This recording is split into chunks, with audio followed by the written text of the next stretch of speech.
and writing of some kind. The bulk of these designs seemed to be certainly written, though my memory, despite much of the papers and collections of my uncle, failed in any way to identify this particular species, or even hint at its remotest affiliations. Above these apparent hieroglyphics was a figure of evident pictorial intent, though its impressionistic execution forbade a very clear idea of its nature. It seemed to be a sort of monster, or symbol representing a monster, of a form which only a diseased fancy could conceive. If I say that my somewhat extravagant imagination yielded simultaneous pictures of an octopus, a dragon, and a human caricature, I shall not be unfaithful to the spirit of the thing. A pulpy, tentacled head surmounted a grotesque and scaly body with rudimentary wings, but it was the general outline of the whole which made it most shockingly frightful. Behind the figure was a vague suggestion of a cyclopean architectural background. The writing accompanying this oddity, aside from a stack of press cuttings in Professor Engel's most recent hand, and made no pretense to literary style. What seemed to be the main document was headed Cthulhu Cult, in characters painstakingly printed to avoid erroneous reading of a word so unheard of. This manuscript was divided into two sections, the first of which was headed 1925, Dream and Work of H. A. Wilcox, 7 Thomas Street, Province, Rhode Island, and the second, Narrative of the Inspector John L. LeGrasse, 121 Binville Street, New Orleans, L.A., at 1908 AAS Management. Notes on the same, and Professor Webb's account.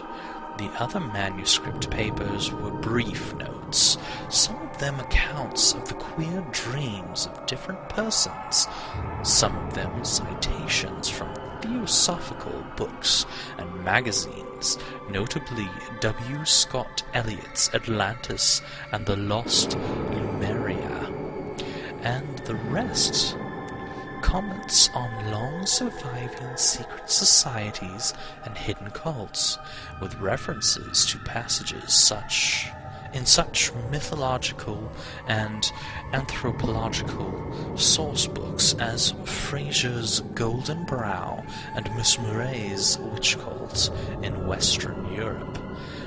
The cuttings largely alluded to Ater, mental illness, and outbreaks of group folly or mania in the spring of 1925. The first half of the principal manuscript told a very particular tale. It appears that on March 1st, 1925, a thin, dark young man of neurotic and excited aspect had called upon Professor Engel, bearing the singular clay bas-relief, which was then exceedingly damp and fresh.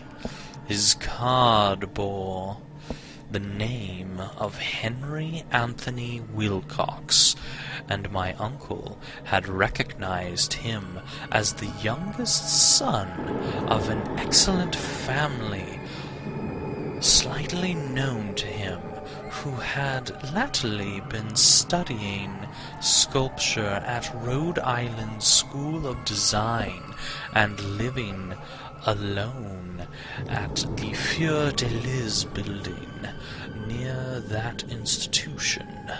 Wilcox was a precocious man and youth of no genius but great eccentricity, and had from childhood excited attention through the strange stories and odd dreams he was in the habit of relating. He called himself physically hypertensive, but the Strad folk of the ancient commercial city dismissed him as merely queer, never mingling much with his kind. He had dropped gradually from social visibility, and was now known only to a small group of aesthetes from other towns. Even the Province Club of Art, anxious to preserve its conservatism, had found him quite hopeless. On the occasion of the visit ran the professor's manuscript. The sculptor abruptly asked for the benefit of his host's archaeological knowledge in identifying the hieroglyphs of the bas-relief. He spoke in a dreamy, stilted manner, which suggested pose and alienated sympathy, and my uncle showed some sharpness in replying, for conspicuous freshness of the tablet implied kinship with anything but archaeology. Young Wilcox's rejoinder, which impressed my uncle enough to make him recall and record it verbatim, was of a fantastically poetic cast which must have typified his whole conversation, and which I have since found highly characteristic of him. He said, "It is new indeed, for I made it last night in a dream of strange cities, and dreams are older than brooding Tyre, or the competitive Sphinx, or garden-girded Babylon." It was then that he began that rambling tale which suddenly played upon a sleeping memory and won the fevered interest of my uncle. There had been a slight earthquake tremor the night before, the most considerable felt in New England for some years, and Wilcox's imagination had been keenly affected. Upon retiring, he had had an unprecedented dream of a great cyclopean cities of Titan blocks and sky-flung monoliths, all dripping with green ooze and sinister with latent horror. Hieroglyphs had covered the walls and pillars. From some undetermined point below had come a voice that was not a voice, a chaotic sensation which only fancy could transmute into sound, but which he attempted to render by the almost unpronounceable jumble of letters, Cthulhu Fortagen. This verbal jumble was the key to the recollection which excited and disturbed Professor Engel.